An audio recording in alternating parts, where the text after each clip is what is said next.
தேர்தலுக்கு பின்னர் தமிழ் தேசிய அரசியலை ஒற்றை ஆட்சிக்குள் முடக்க சதி நடப்பதாக தமிழ் தேசிய மக்கள் முன்னணி தலைவர் கஜேந்திரகுமார் குற்றஞ்சாட்டியுள்ளார்.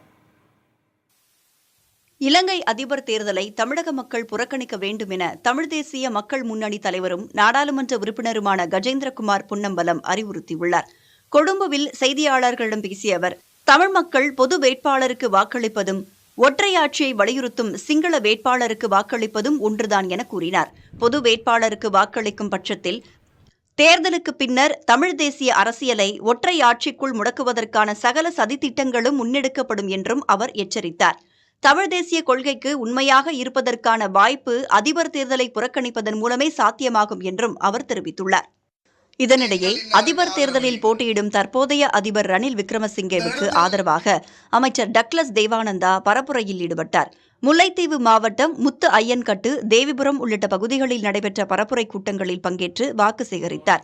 இலங்கையில் வரும் 21ஆம் தேதி அதிபர் தேர்தல் நடைபெறவுள்ளது.